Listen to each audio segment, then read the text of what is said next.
السلام علیکم ورحمۃ اللہ تعالی وبرکاتہ۔ وعلیکم السلام ورحمۃ اللہ تعالی وبرکاتہ۔ میں ہوں آپ کا میزبان محمد عمران اشرفی جامعی۔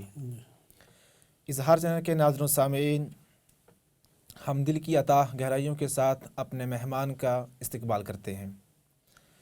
ناظرین، آج کی اس پربہار مجلس میں ہمارے ساتھ ہیں جامعہ اشرف کے موقر استاذ و مفتی حضرت علامہ و مولانا مفتی محمد نذر الباری اشرفی جامعی صاحب قبلہ۔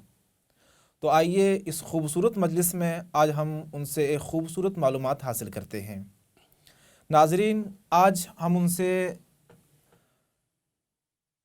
یہ معلومات حاصل کریں گے کہ جو عام و خاص کے لیے ایک اہم معلومات ہے، وہ یہ ہے جی مفتی صاحب قبلہ، وسوسہ کیا ہے اور کیسے پیدا ہوتا ہے؟ بسم اللہ الرحمن الرحیم، الحمد للہ رب العالمین والصلاة والسلام علی سید الانبیاء والمرسلین۔ دیکھیے، وسوسہ کا لغوی معنی نرم آواز کے ہے جی، اور اصطلاحی معنی ہوتا ہے برے خیالات، فاسد فکر، جی، اس کو وسوسہ کہتے ہیں۔ اور برے خیالات، فاسد فکر کا معاملہ جہاں تک ہے وہ عبادات سے لے کر کے عقائد تک بھی اس کا اثر ہوتا ہے۔ جی، اللہ تبارک تعالیٰ کی صفات پہ، آخرت کے تعلق سے جو برے خیالات دل میں پیدا ہوتے ہیں انہیں وسوسہ کہا جاتا ہے۔ اس کے برعکس کچھ ایسے بھی ہوتے ہیں جہاں خیالات اچھے ہوتے ہیں، جی، تو اچھے خیالات کا نام الہام ہے۔ جی، وسوسہ یہ شیطان کی طرف سے ہوتا ہے اور الہام یہ اللہ تبارک تعالیٰ کی طرف سے ہے۔ سبحان اللہ۔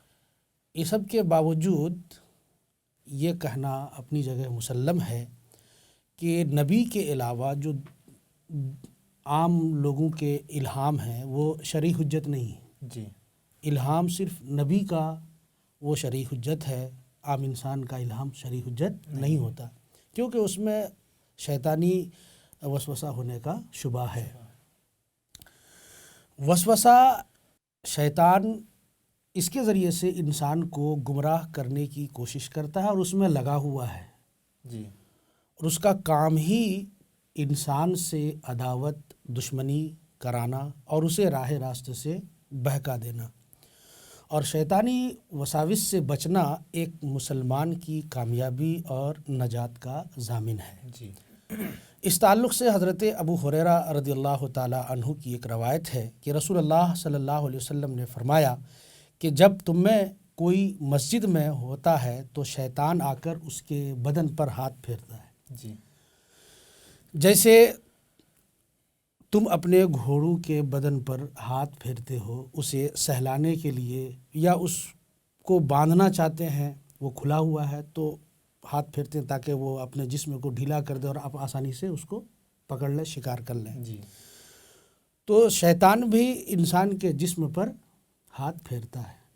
اب وہ تمثیل دیا نبی کریم صلی اللہ علیہ وسلم نے کہ اس گھوڑے کو جب آپ سہلاتے ہیں تو وہ اپنا بدن ڈھیلا کر دیتا ہے، آسانی سے اس کو آپ پکڑ لیتے ہیں۔